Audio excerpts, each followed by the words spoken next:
G'day guys, it's Ben again here to bring you another video. This one is going to be looking at shed storage. Wow, this is a favourite topic of mine. Oh, I love this topic and it affects me as much as it affects anyone else. Being successful in DIY or gardening or whatever it might be is almost all about organisation. If you have your organisation squared away, and a lot of other things will simply flow from that. Like most people, especially being renters, we've found we tend to accumulate some stuff and that sort of mess tends to follow us.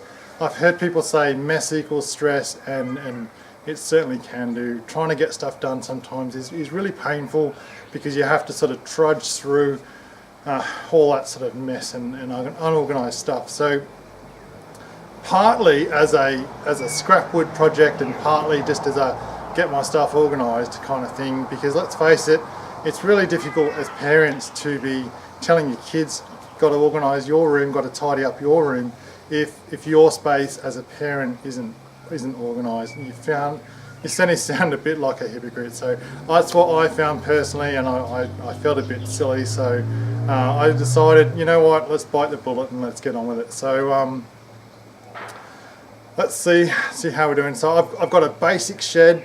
I'm only on a rental property. I can't control the shed too much or the organising space, but what I can do is I can build stuff that I can take with me to my next property, and that's exactly what I'm going to do.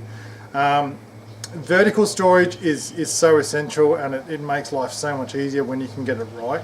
And I decided that because we only have a fairly small shed, to make a lot of use out of all the dead space as well. So let's take a look. Alright, so organising garden tools. I've decided to make two of these, and basically if you think about your garden tools, they fall into seriously two categories. One is sort of cutting tools and the other one is digging tools. And so working on that principle and also incorporating that idea of dead space, if you kind of imagine sort of walking into the shed, what I want to do is have all my tools quite easily accessible. So anything that I need or use regularly, it's right there as soon as I open the door. And then I'm going to have this internal space so that I can get access to what I need when I need it. So there's a fair bit of work to do here. Let's see how we go. So hopefully this will give you a little bit of a better idea as to what we're talking about when it comes to utilising that dead space. And as I go into the shed, on the right hand side will be my digging tools, and especially when we're talking kids tools and stuff like that, because I like to involve the children in what I'm doing around the garden. I think it's so healthy for them to get that extra understanding. So I decided to use that dead space and go from there. So I suppose the one on the left, it's been made a little bit too wide, so I can change that pretty easily. But it just gives you a bit of an idea of what I'm doing. And this obviously is a double torsion box, which makes for an extremely strong structure. And then I've just got to put in the side. So let's see how that goes.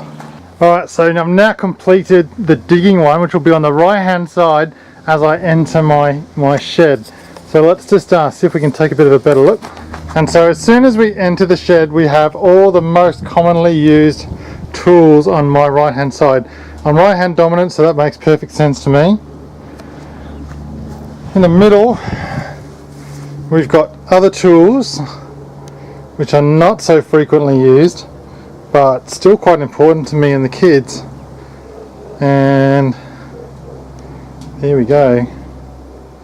So fantastic concept there. This essentially was made out of scrap wood.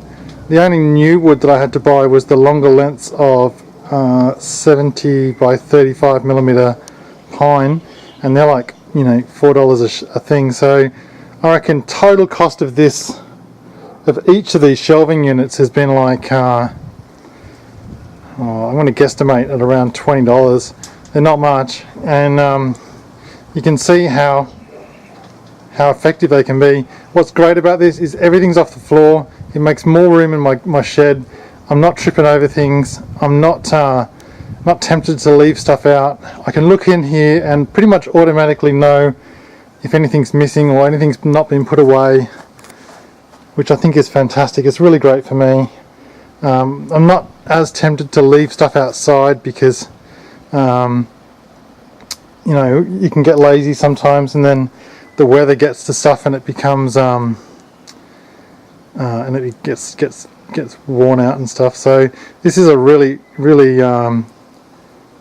good project that I've done. Scrap wood, I'll say maximum is going to be 20 bucks on each of these 2 units, so really happy with that. So this is the other one, and this is the cutting one. This would be on the left hand side of the shed as I enter it, and as you can see, lots of stuff in here, lots of room on the top for any liquids and stuff. So my fuel, the 2-stroke fuel, the 4-stroke fuel, oils and stuff like that, WD-40, etc. Let's have a bit of a closer look. Right, so on that top shelf I've got a funnel, eye pro, gloves. A bit further down I've got the different sets of hearing pro, one each for my kids and then on myself. To one side I've got the wheelbarrow, the Rhode blower. On the side as I enter, there's a handsaw, secateurs, shears and loppers, and there's like a utility belt thing and stuff. So lots of like really useful cutting things, as I say. And as you, if I just remove the funnel,